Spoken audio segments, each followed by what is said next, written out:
Good evening, everybody. You are tuned to Current Affairs on the Nissan Communications Network. I'm Edmond, your host, and with us is Marcley of Recovery Hope. Mark came down here from up north. One of his reasons to relocate to the south was to reduce the risk of his sons getting involved in drugs. He knew how the schools were in New York and thought there would be less risk down here. He was wrong. He found out very wrong. Starting in about 2008, his youngest son got involved with the wrong people, ended up dropping out of school in 11th grade, and they were shocked. Within a month of that happening, his middle son came to him to tell him he was hooked on heroin. He had no idea what to do, but he knew it was serious. We tried some things, he says, that didn't work. He'll tell us a little bit more about all this a little bit later in the program. He set up a recovery home. And he adds, it is my hope, both in running a recovery home for men and doing this program, that I, together with many who have overcome addiction, will assure people there is hope in recovery, to share resources and personal testimonies. When my wife and I were going through this, we had no idea what to do or where to turn. Recovering Hope is one place people can get help. To God be the glory. Amen.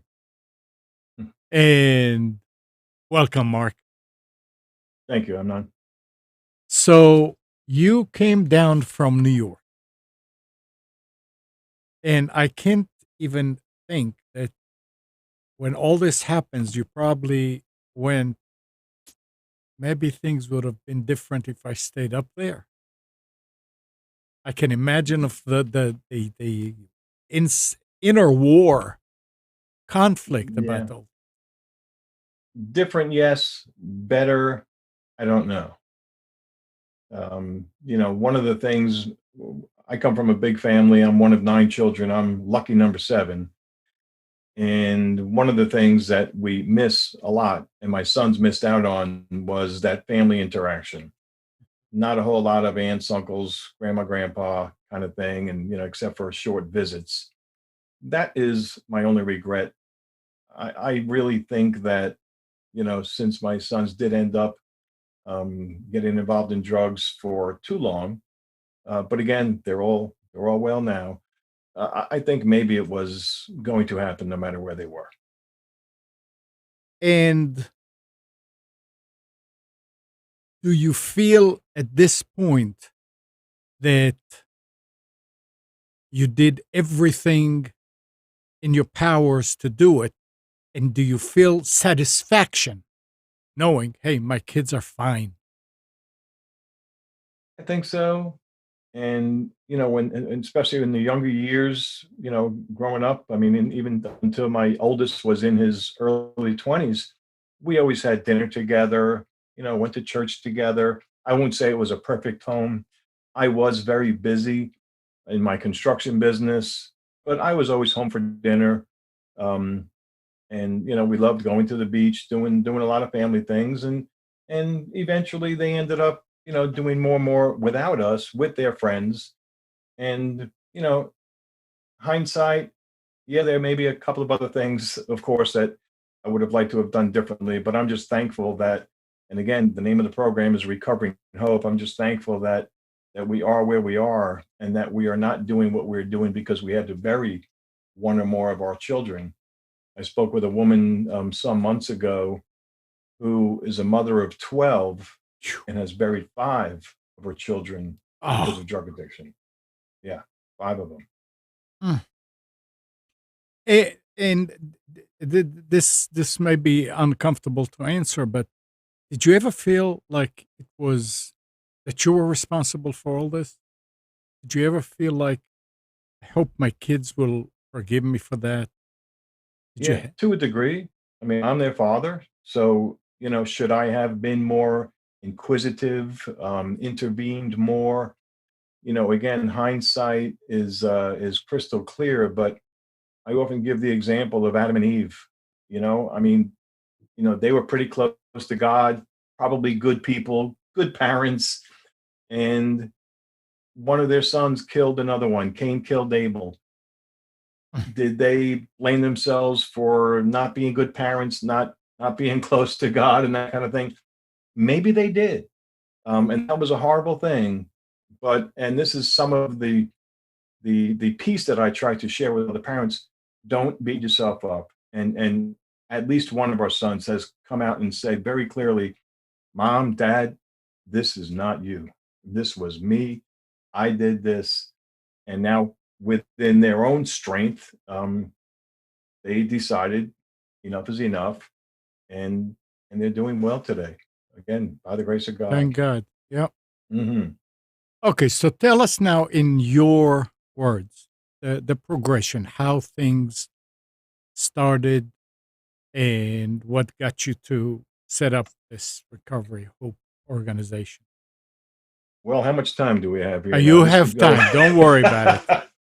Yeah. Well, we started noticing some things.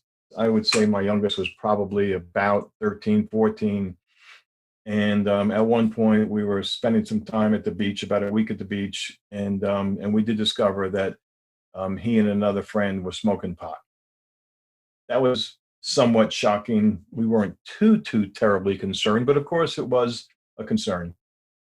And then this was the beginning of a kind of a rebellious time for him, and eventually things got worse. He ended up missing 19 days of school in 11th grade. And the day before the 20th day, the school called and said if he misses one more day of school, he's out. State rules. You can't miss that many days and still be considered enrolled. And he did not get up and go to bed. I mean, he did not get up and go to school that day. So we were quite shocked that my son is now a high school dropout. We told him about an alternative military school. And at the time, we thought that went in one ear and out the other. But a couple of weeks later, he came to me and said, "What was the name of that school again?" He said, "I'd like to give that a shot." He said, "I'm done doing what I'm doing." Had a gun put to my head. Somebody stole the pot he was selling, and he was ready to make a change. So we got him into that military school. We found out there was, I think, 150 beds and at least 400 applicants. So that, the odds were not that good that he would even get in. He did get in.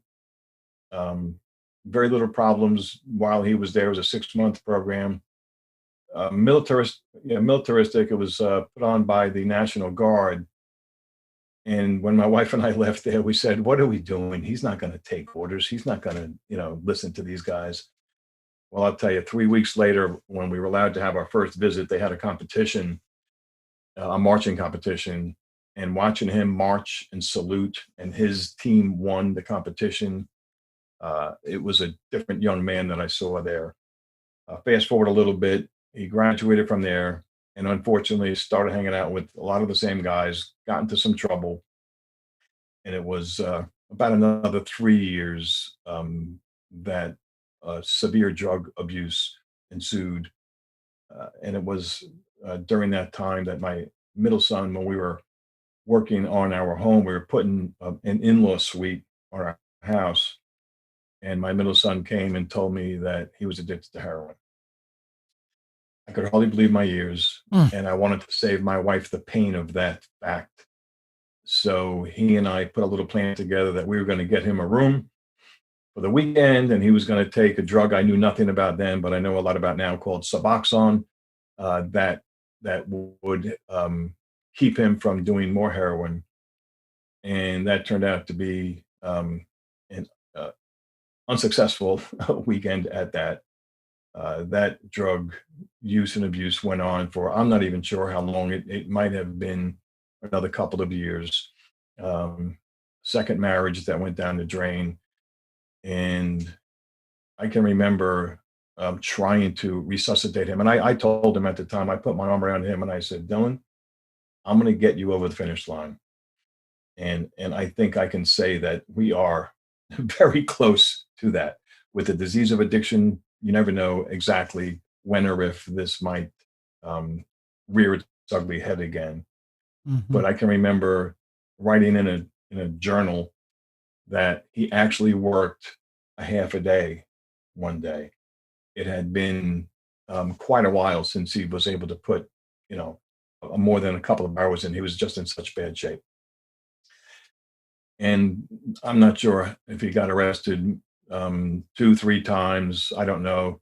One time I went to jail when I got that call that he got arrested for beanie, and that was the first time he got arrested. And I went down to see him, and he looked very thin, in bad shape, um, and begging me to bail him out, but I wouldn't bail him out. Hmm.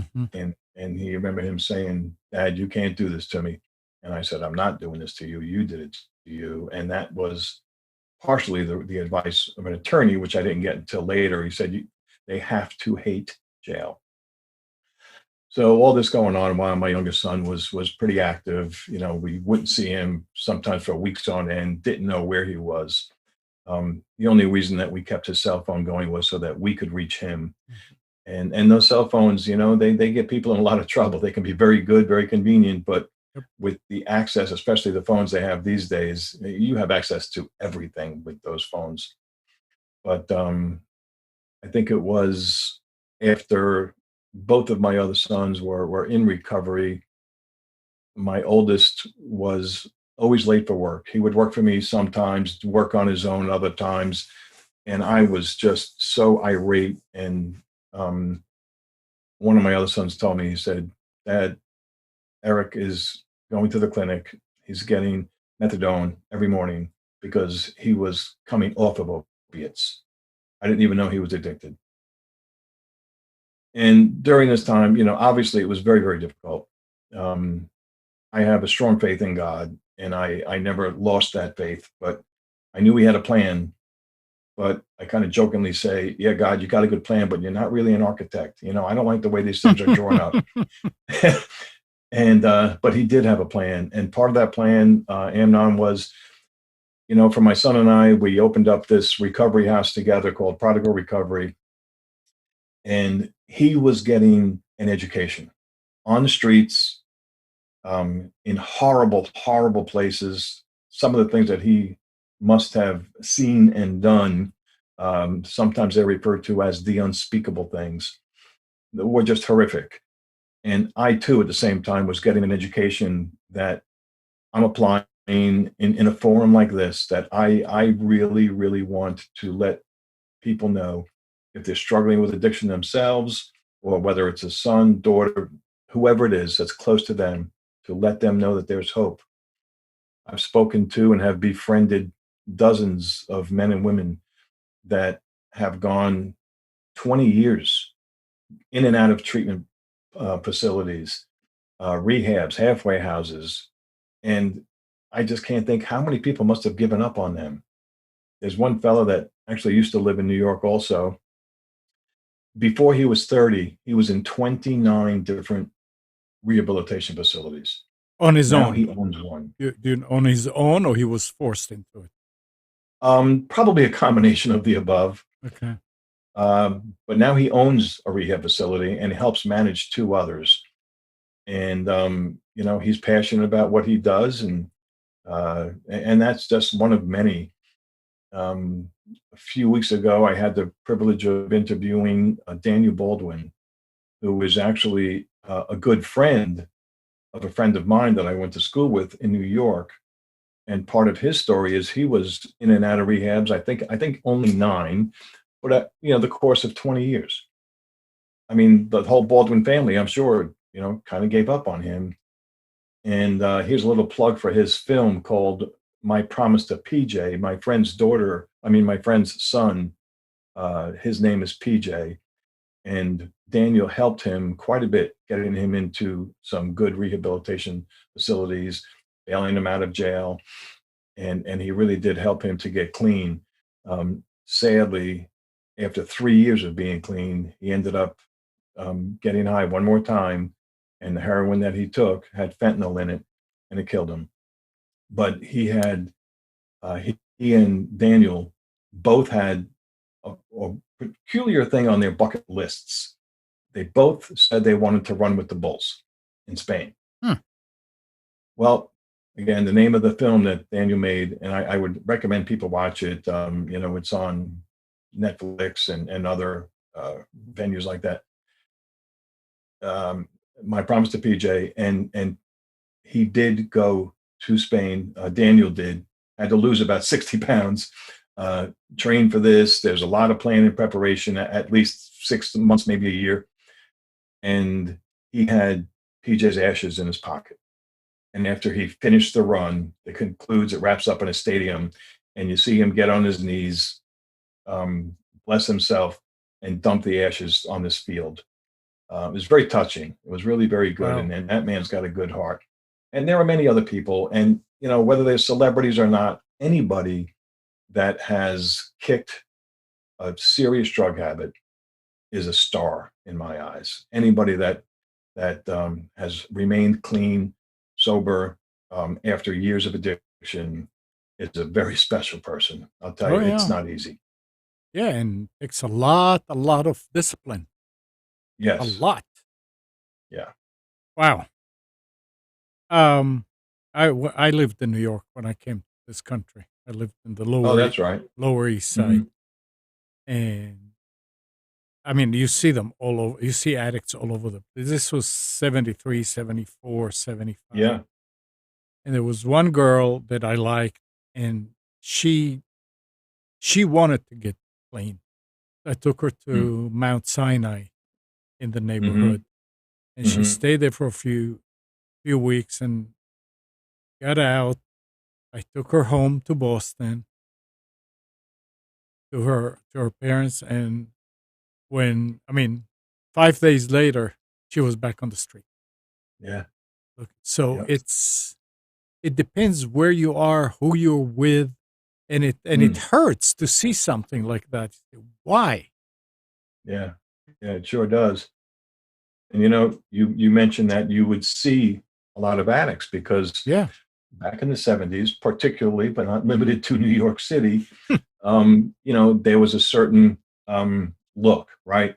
Perhaps homeless, scrawny beard, with their tin cup holding it out. But you could be walking by, and I'm sure you have, unbeknown to you and Right. me, Absolutely. many executives. I Hmm. mean, you look at the people that have died, and or are addicted. I also had the privilege of speaking with um, he was the number two man under the drug czar during Trump's presidency. Hmm. His name is Art Kleinschmidt, and Art has many degrees. I believe he's a doctor of psychology, and he got the information that he needed to help people when he was on the streets as an addict himself. And 20 years clean. I'm not sure how many times he was in and out of recovery, but again, for that many years, and I thought, and it was a very long time that we experienced with our sons. It might have been a 10-year period that things were pretty rough. Maybe 8 or 7 of them were real hard. But to have a child or a spouse dealing with addiction for 20 plus years, it's just horrible. And Hmm. when this was happening with us, we belonged to a big church, had lots of friends, but not the kind of thing that you really want to bring to the public's attention. Or my family, we became very reclusive. I said earlier I come from a big family, but I was communicating very little with my immediate family. And but again, this is the impetus behind doing a program like this, to let people know that there's hope. There's resources. Again, our website is recoveringhope.org. There's a lot of local resources for Wilmington, North Carolina, but there's regional and national resources as well. But if anybody that may be watching or listening to this, any problems that you have, you can contact me there. I'm not a clinician. I have no initials after my name other than that of my first and last name. Uh, but I do know a lot of people. And there are some people that one person in particular told me that I should be doing a program like this because I'm not an addict. I'm not a recovering addict. Mhm. I've done my share of drugs, and I think I got lucky that I didn't get addicted. But my response to that is there are a lot of doctors, and in fact, most doctors that treat other diseases do not experience those diseases, but yet Right. they still have the ability to treat them. Yep. The good point. Very good point. Yeah. Mhm. I never kept up with this, but did methadone really ended up a helpful drug, or because I know a lot of people that actually got hooked on that Oh yeah, yeah, back yeah. then. That and Suboxone is one name for. I think the actual drug name is buprenorphine. They're two of the most common drugs to combat opiate addiction. And actually, I just spoke with a doctor 2 days ago that is going to be an upcoming guest, and he gives methadone a lot of credit, as well as the buprenorphine, but it needs to be properly administered. You need to have good counsel. It should not be prescribed to people to just use it at their discretion. And the withdrawals from both of those drugs are very severe if for some reason you had to stop quickly. And my one of my contentions is that both of those drugs, and I will learn more when I interview this doctor, are overprescribed. I think they Mhm. start them with too much. One of my sons, the one who was going to the methadone clinic, and I didn't even know it, I ended up saying, okay, now that I know what's going on, I got him to a doctor, got him a prescription for the buprenorphine, and I only gave him 1 week's dose at a time. And he weaned off properly. It took months. It might have been 6 months. And that last jump off, as they call it, can be very, very difficult. But he did it. He did it well. And again, to this, that was, I don't know, maybe 3, 4 years ago now, and he's still doing Nice. well. So, So now we hear a lot about fentanyl. oh yeah, Uh, this is like is this bigger than what it was back then with heroin and what was with all the other fun drugs? Because this yeah, is yeah. serious. I believe it is Amnon, and I just saw a post today from a friend that I think it might have been in Pennsylvania. I'm not sure, but it doesn't matter. There was 150 pounds of marijuana, all laced with fentanyl. So somebody thinks that they might just be, yeah, smoke a joint, smoke a bowl, get a little buzz. Okay, not a real big deal, right? There's not much difference in that than having a couple of beers. But now that can kill you. The other way that fentanyl is uh, delivered these days is in pills that appear to be, whether it's a Xanax or an OxyContin, or I can never remember the drugs they give people for ADD. Just about Yeah. anything, even in something like methamphetamines, Mhm. they're lacing it with fentanyl, and people that think they might be just taking a Xanax, whether they need it or again, this I think is more of a problem with the younger group. They're out at a party having a couple of beers. Hey, man, you want a Xanax? Yeah, okay, And I've spoken to many people who have lost sons and daughters. One pill, no history of addiction, and they're dead. And they look just like the prescription drugs. So again, for those listening, I'm not advocating that you take pills or do anything in excess, but know where they're coming from, Yeah. preferably from the drugstore, because the cartels and the drug dealers that are manufacturing these pills, these guys didn't go to pharmaceutical school. They're not exactly, producing these in a sterile, Mhm. regulated laboratory. I've actually heard that they mix these things up in blenders. So one pill may contain an infinitesimal amount of this fentanyl. Another pill could be 50% fentanyl. And one of the reasons for doing this is because the high lasts um, less time and it is more addicting. So these people are creating a customer base, and Hmm. sadly, they're very successful at it. And another sad thing, and this is not a political issue, but it just so happens that this administration has left gaping holes in our border. And there are statistics like 247% more fentanyl has come across the border this from this compared to this time last year till now. If 2% more was coming across the border, that would be horrible. Hmm. 247%. Um, and especially the people that are closer to our southern border, but it's going all over the Yeah. country. Phew.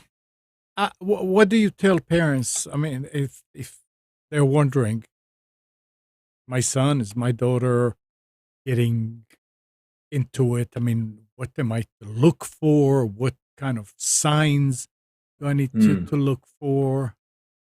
What do you tell them? Yeah, good question. There's a number of things. I mean, most people know their children rather well. Um, grade slipping, perhaps hanging out with people that maybe they don't want to bring them in to meet mom and dad. Um, any kind of paraphernalia in their room, and it's one thing to respect your children's privacy, but you could be virtually saving their lives. And if they've got some pills, if there's drug paraphernalia, uh, bloodshot eyes, so not sleeping good or maybe sleeping too much, they can't get out of bed. And the other thing that in my house it caused some problems is checking their phone. Hmm. The text messages. There are people that are buying these pills through Snapchat, and I'm not a Snapchat user, but I've heard how it works. They can have a communication with someone, whatever the topic is, but in this case, possibly buying or selling drugs, and very shortly that message just disappears. From what I understand, for legal purposes, if you had to check, there are records there. But for the most part, as far as a mom or dad are concerned, that message is gone. But not only can they order them through Snapchat, but they can use one of these internet cash apps, whether it is Cash App or Venmo, or I Hmm. don't use those things either. But so they're not only ordering them through their phones, but they're also paying for them with those apps. Yeah. So you set up the Recovery Mhm. Hope organization. Yes. How did you go about it? What? What? Well, it was kind of funny when I finally dropped off my son to a halfway house. It was like, okay, it's either this or nothing. You got to go. Mhm. And he agreed, and we went. I dropped him off, and I said, okay, minimum 90 days. Don't even think about coming home before 90 days. And when I left there, I said, okay, phew, I'm going to get a break, a 3-month break. Well, it didn't start out so smooth. The owner had called me once or twice because he wasn't behaving properly. It wasn't because he was doing drugs, but he straightened out, got hooked up with a guy who helped him quite a bit that lived at the house. And that's part of the camaraderie in a recovery home. You've got other guys in there that some of them have to be, but a lot of them they just want to be there. But this guy ended up making my son the manager of the house, helped him open up, I think, 3 more houses in less than a 2-year period. He ended up staying there about a year and 9 months. So I got more of a break than I thought. And he was well on his way to recovery. He was very, very into it. He enjoyed helping other people, and he still does, to do the right thing and to get on the right path. And we saw this man's business just pretty much explode. And joking around, we said, well, maybe someday we'll open up a house. And we'd say that once in a while. And then one day I said, look, if we're going to do this, let's put a meeting together with some of your friends and see if we can put a plan together. This was in May of 2017. And I did a follow up email to the men that were there. And I looked at that. That was dated June 28th of 2017. And I'm saying that to say this. September 1st, we had a 12-bed home open. Wow. 2 months earlier, we didn't have a business entity. We didn't have a location. I didn't even know how to open it. And that's where I give God the credit. And like this was definitely, his hand was in this. One of the men that helped to get it started, my son was his sponsor, and his dad was in prison for some embezzlement charges. Very nice man. He's now out. Matter of fact, I interviewed him a couple of weeks ago, and he's doing very, very well, and helps other people, whether they were former prisoners or addicts. And but he was working. He was in a work release program in Durham, North Carolina, at a rescue mission, Durham Rescue Mission. And when they heard that what we were trying to do, he introduced us to the owners. The owners heard our stories, and they said, "Rent the biggest truck you can get and come to our place and fill it up with furniture that you need." And that helped us to open those doors. It was very much needed. And it's a little ironic that the funds that helped to open this house were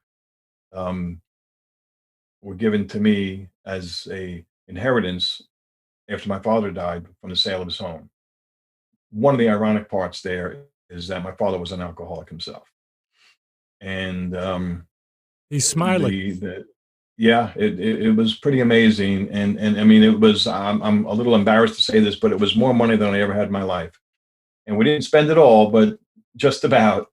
And when we ran the numbers, it looked like on paper, we'd be able to put back about $500 a month. I shared that with my wife. She said, "Let's do it." Well, it took about 2.5 years before I got that first $500 back. And now the business is doing well. I still haven't reimbursed myself for all of it, but I could. So I'm not complaining about that.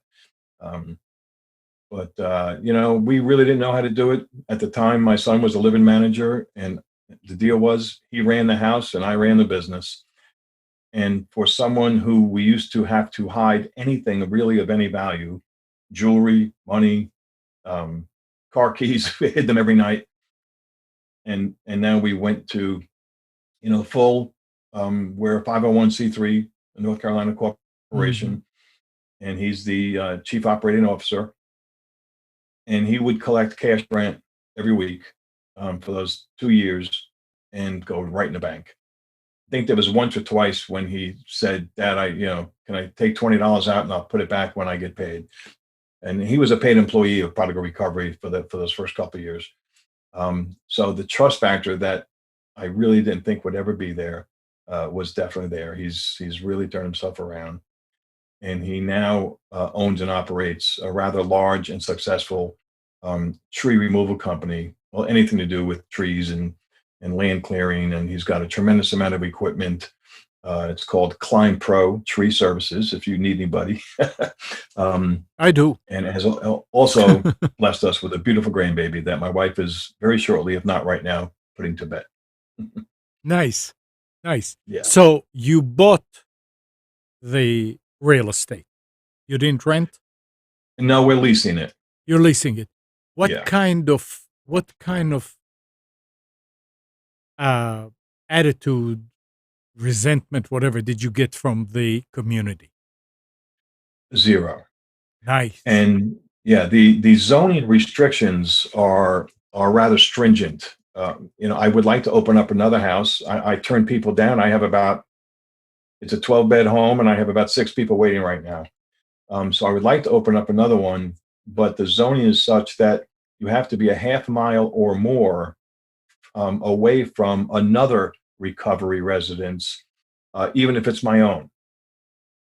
And you couldn't add to that. Oh no, it's not yours. Never mind. Yeah, no, and 12 is the maximum number that you can have to be considered what the zoning calls a group home. Okay. But I often say this to people, that with 12 men all in recovery, living in the same house, if you were to go in that house, you wouldn't believe how clean it is, because everybody's got chores. It's structure. They have things that they have to do. But not once has there been a complaint by a neighbor? If this was a house with three or four, say, college men living together, there would be problems all the time. Yep. This is 12 guys, five men, it's two to a bedroom, and two have their own bedrooms. But yeah, zero complaints from people in the neighborhood. If anything, they help doing things for neighbors that need it. So they work outside the home. Yes. They have a job. Yeah. Yes. And Everybody does. We've had a few men come and go that were on disability or Social Security. But if they're not working, part of our living plan is that if you're not working, you have to volunteer or just get a part-time job. We're not running a retirement home, or as I said to my manager the other day, we're not running a rent-a-bed facility. right. This is Yeah, it makes a sense. recovery home, and it's structured. They have things that they have to do, to work the programs, whether it's AA, NA, or Celebrate Recovery, um, and make an effort to bettering themselves. I don't want to just take their money and Right. if they fail a drug test, okay, next. No, I'm doing my best to let them know that there's hope, and to try to prepare them for sober and independent living. And it's nice that just like you said about your son, with the discipline to do Right. this. I mean, they Yeah. realize what they'll be losing, because it's not somebody that just somebody sent to you. I mean, they want to be there because they want to get better. So they Yeah. don't want to Yeah. lose that opportunity. I, Yeah. That's right. And it's kind of interesting. My son, when he moved out, he was looking all over Wilmington for another place to live. Ended up finding a place right down the street. Three houses down, and there was an empty lot next to his house that he kept all of his trucks and trailers and bobcats and all this equipment. But the neighbors complained. The city made him move the stuff. Well, the home that we're leasing is right down the street, and it's zoned commercial. Mhm. So now he keeps all of his trucks and equipment Yep. at Prodigal Recovery.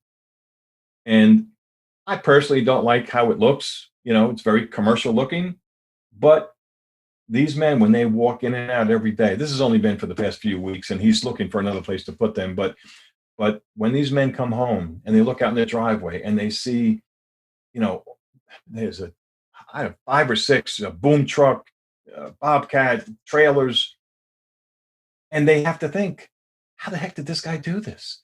Like, he's one of us, and he Mhm. is. But personally, I wouldn't care if he was manager at McDonald's. But he's taking that same mindset of he did everything that he had to do to satisfy his habit. Now he's using that same motivation to do everything he can to better himself. Mhm. And I'm reminded of a book. As a matter of fact, I'll be speaking to this author soon. It's called Great Leaders Live Like Drug Addicts. The author is a man named Michael Brody Waite. And there are three principles that he recommends and that he lives by. Number one is practice rigorous authenticity. Number two, surrender the outcome. You don't know how it's going to work out. Mhm. Number three is do uncomfortable work. And I shared some of this with my son. I think this is the kinds of things that he's doing. Um, rigorous authenticity. My son doesn't hide the fact, doesn't try to hide his past. Mhm. He did it, it's done. And, another little side story, and I do this a lot. 2 years ago, last month, a log fell off of his dump truck and crushed his foot. Mm. The call I got was that a log crushed his leg. Mhm. When I got to the hospital and hours later was finally able to see him, just his foot was bandaged, and I could see his toes. I said, okay, thank God he's still intact and it's not his whole leg. Well, after a month in the hospital, um, and on major painkillers, so he was in active addiction again, but he had to be. A month in the hospital, gets out. I think 3 days later, he was on the job, crutches on the ground, bouncing on one foot, using a chainsaw, showing one of his men how to use a chainsaw. And Irresponsible. yeah, totally irresponsible. Yeah. No, that's it. I'm hurt. Now I'm going to get disability. Yeah. And I mean, he could have sued the people he was working for. He didn't do any of that. No. I remember calling him the day after he got home, and he was out. So what are you doing? I'm getting a haircut, getting breakfast. Oh, okay. Who's taking you? He said, nobody. It was his left foot, so he was able to drive. Oh, I left the part out that he did lose 3 toes, ankle Wow. totally reconstructed, and the side of his foot blew out like a tomato from this accident. Mm. But again, by the grace of God, he never went back to the street drugs. He hooked up with a pain management doctor, and he put him on that buprenorphine that we spoke about earlier, and did it by the book, and ended up getting off of it. And he'll always be somewhat disabled, but it hasn't slowed him down. These guys work at least 10, 12-hour days. And I would recommend he slows down a little bit, but in that business, it does get slow in the off season. So, Yeah. uh, All right. So, are there homes like that everywhere? I think for the most part, that there are quite a few here. As I mentioned, we would like to open up another one, but in the rural areas, well, not rural, in the city, you want a recovery residence to be close to the different 12-step meetings, close to stores, because a lot of guys don't drive. Um, but there's almost no residential places left.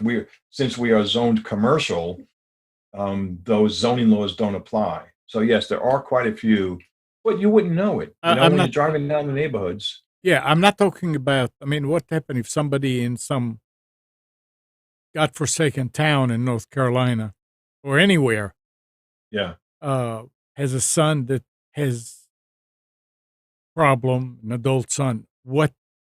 Who do they? How? I mean, do they have to take him to the city to find him a Um, home? I mean, is it a problem?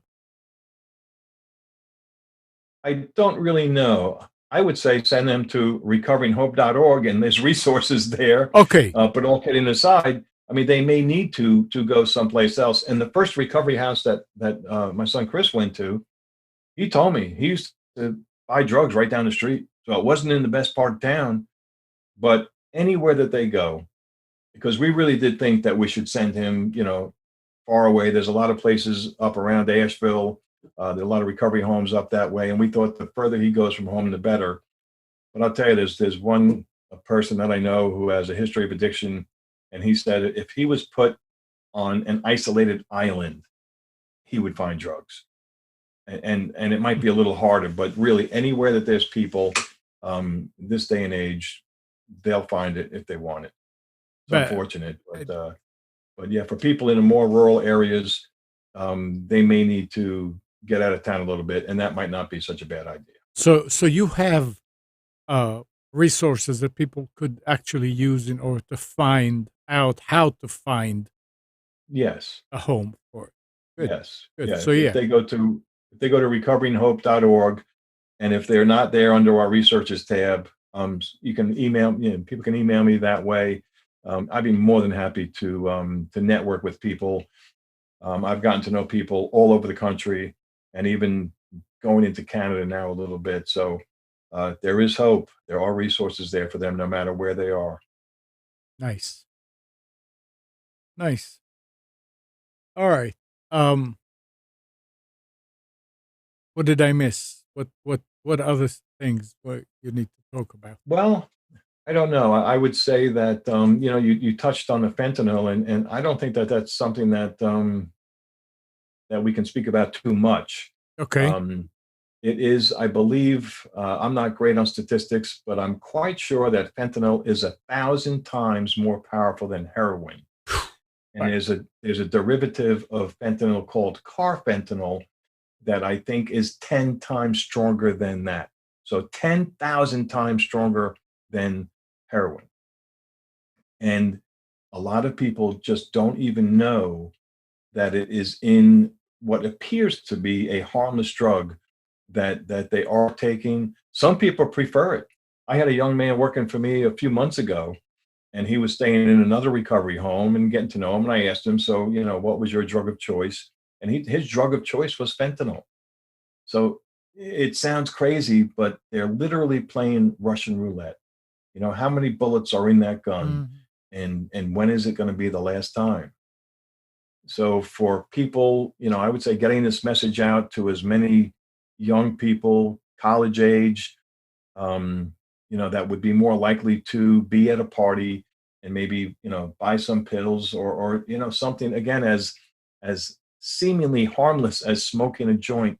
And if that fentanyl is in there, I don't know how smoking it is different than snorting or injecting it, but I would imagine it would be just as deadly. Speaking of marijuana, this Dr. Morse that I spoke to the Yeah. other day was saying that the levels of THC in today's pot is as high as 90%.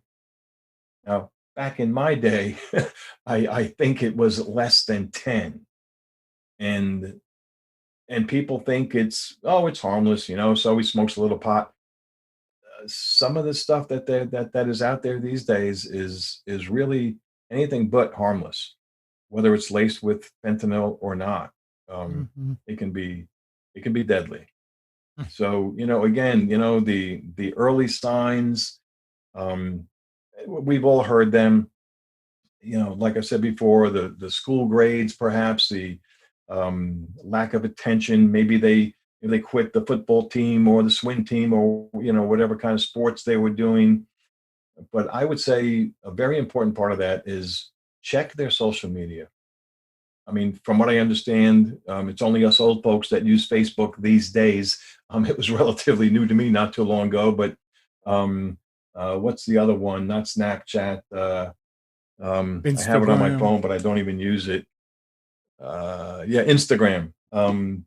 If you can get to their feeds, and if this young boy or girl are living in your home, you're probably paying that monthly fee for that device. So that's Yep. yours, Mhm. and maybe even before, if it's not too late, before even giving them the privilege of having a phone, which is really that's only one of the things they do. It's a computer. Um, there needs to be an agreement. Like, okay, you do not lock me out. If you do lock me out, you lose it, perhaps for the weekend or whatever. Um, but I'm not saying be nosy, but be inquisitive. Yeah. Get the Well, answers. be involved. Check their drawers. Not well, yeah. Check those drawers too, but their dresser drawers, Yeah. in their desk. And one of the things that is scary, and this would be a rarity, I think, but the fentanyl in the powder form, even if it gets on your fingers, can kill you. Um, I've read stories people have died. Even some police, if they don't have the gloves on and they're searching someone and they put their hand in a pile of fentanyl, it kills them. Wow. So yeah, so it's bad. I mean, but another thing, Amnon, that one person who has a lot of experience in the recovery business, runs a very successful company here in Wilmington. Some people that I've spoken to, they're just done. And we just deal with men. So I'll say that they don't want nothing to do with their son. They might help them with that initial payment to get into a recovery residence. But after that, they are done. And I would say that's a horrible thing for your It is. son to realize that you're not going to help me. You're not there for me. You don't have my back anymore. I was talking to another person a couple of months ago. He was a famous wrestler, John Hanrahan, and his son had told him that one thing that kept him going was knowing that his father would be there. And when I heard that, it made me think, well, maybe that's one thing that kept my sons going because they knew that I would be there. Don't like what was going on, don't agree with what was going on, but you know, They're their blood, they're my sons, and you need to be there for them. So Mhm. you don't have to agree with what they're doing. Do your best not to enable. That was one of the many mistakes that I made. I learned too much later that the difference between helping and enabling, uh, helping somebody is doing something that they can't do themselves. Enabling someone is doing something that they can do for themselves, but all you're doing is you're making it easier for them to buy that next load, um, or whatever they call it, and just making it easier for them. So Yeah. boundaries are important to set. Again, maybe more in the beginning before things get bad. But yeah, the social media, the phones, they need to be monitored, especially for the younger ones. Yep. And I just noticed Frida in the chat is saying, "Thank for all you do, Mark. No Oh, hope." that's Frida. Yeah. Hey, Frida. You're welcome. And she does an awful lot too. There are so many people, and Frida is one of many. Uh, Frida actually lost two sons. One was murdered and one overdosed. Um, and there's so many others that I've come to know and befriended, and they have lost loved ones, but they work so hard, tirelessly, to make sure that this message gets out there. I mean, literally on billboards. Frida and a few other people there in the Raleigh area are. Uh, they may have already done it, as a matter of fact. Put up billboards. Frida's organization is called No Hope. That's KNOW, No Hope, North Carolina. And she and others have created billboards with pictures of young men and women that have passed away. And I'm quite sure that that billboard is already up, but they want to do more. This information needs to be out there, Amnon, and that's Yep. one of my frustrations is that um, I don't have the wherewithal or the means to get this message out as much as it needs to be done. I'm learning. I'm trying my best. That's one reason that we're doing this right now, Mhm. is to just let people know, um, let them know about the seriousness of some of these drugs, and once again, I don't think I can say too much, that there is hope for those suffering from addiction, no matter how bad it seems, as long as they're still alive. And again, we thank people like Frida, uh, Danette, Randy. I could go on and on with so many names that have become such powerful advocates for this cause, and it's really amazing. Um, to live with the fact that my wife and I, so many nights, when my phone would ring or her phone would ring and we don't recognize the number, that fear, it's PTSD is really what it is. And I think we still, I know we still have it to a degree. Um, will that be the phone call where we knew that our son was gone? There was times, we hadn't spoken to one of my boys in particular for days, weeks on end, and I think I had the courage to call the hospital, call the jail, check mug shots, but I never had the courage to call the morgue to see if he was there. And again, by the grace of God, he never was. And it's to think that as a parent, when we get the call that they're in jail, that you have a sigh of relief. Could you imagine that? I don't know your family history. I don't know if you have children or not, but others listening, watching, can you imagine feeling a sense of relief knowing that your child is locked up? And Mhm. people that have addicted children will all agree with me that, okay, now I know that for whatever that period of time is, they're relatively safe and perhaps drug free, because there's lots of drugs in the jails and the prisons as well. Yep. They find a way. Um, Yes, they do. Say hi to Wayne Ray. Mm, He says, "Hi, yeah. Mark." Oh, who Wayne? did? I'm sorry. I said, "Wayne? Oh, hey, Wayne Wayne. Wayne Ray?" Yeah, hey, buddy. Thanks for tuning in. Yeah, Yeah, I he's one think of the men that I referred to that very knowledgeable. has a great recovery business here in southeastern North Carolina. And what an incredible story he has. This man hitchhiked to Wilmington in 1986, put himself through school, got a master's degree, and now owns and operates one of the most successful and largest recovery businesses in southeastern North Carolina and in Myrtle Beach. Now, when you hitchhike, you know, from point A to point B, how much stuff did he bring with him? You know what he brought with him? He brought with him a personal hunger and desire to succeed. Mm-hmm. And he did it. He did it. Nice, nice guys, really nice. Yeah. Yeah. All right, let's hope that this touched some people out there. Mm-hmm. I'm sure it did. I mean, I would hope so. there are a lot of people here now listening to you. Mm-hmm. Any closing remarks? No, I think we've covered quite a bit. I said the same thing before. I don't think I can say it enough that we call this program Recovering Hope because a lot of people have lost hope. By the grace of God, I never lost hope, but I also never thought that things would turn out as well as they did for my family and us. And but no matter where things are, no matter how bad things may look, as long as there's breath in their lungs, there is hope for recovery. And there's lots of resources. One thing that we did not touch on, I'm not sure how much time we have left here, but there is a drug called Narcan that is used to reverse the effects of an opiate overdose.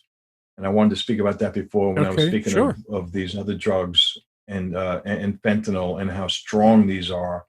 I don't even know if this will work to bring somebody back that has overdosed on something as strong as fentanyl, depending on how much they took. But this is what my son was revived with.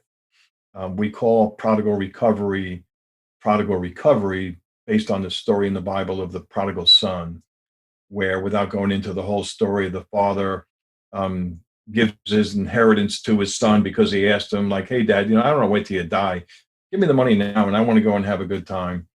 Okay, the son realizes he spent all his money and somehow therefore lost all of his friends, comes home, and instead of punishing his son, they throw a party for him.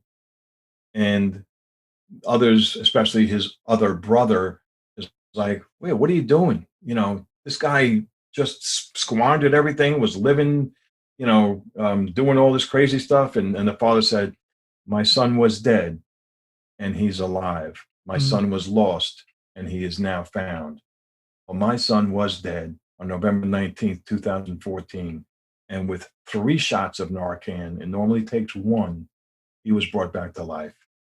And my son was also lost and he's now found. And so again, the story of hope. Don't ever stop praying. Don't ever stop loving and believing the fact that they can turn around and perhaps do some things that you never imagined. Yeah. Hope. Yeah. I'm from Israel. Yes. And the national anthem is called The Hope. Oh wow. That's Can you what sing it for us? Huh? Can you sing it for us? No. Yeah. I learned not to crying. do it on the air too. But yeah, that's the name of it. It's The Hope. Wow. Nice. So yeah, hope is very important. It gives us a lot of reason to keep going forward and try to Yep. You're right. Yeah. People need to have hope. Without it, yeah, they do. Gone. It's real. Yep. All right, Mark. Thank you very much. Sir. Thank you. And really appreciate that. Sure. Maybe we'll do more. We'll see. All right. Have a good night. And the one thing that I forgot to mention in the beginning is for the people that are tuning in to log in to the chat when I mentioned that Frida in the chat, I think that's what got Wayne to log in, and there's a bunch of people out there that Oh, good. probably that came from your group, people that you Good, let know good. we'll do it next time. I'll remind you next time. Yeah. Yeah. All right. Okay. Take care. Keep doing what you're doing. I will. Never stop. You too, Keep man. doing. I hope it's just going better and better and better and better. Mm. There's always setbacks, but the big picture. Yeah. All right. And thanks everybody. All right, thank you. Everybody, thanks for listening. Thanks for tuning in. And we'll see you next time.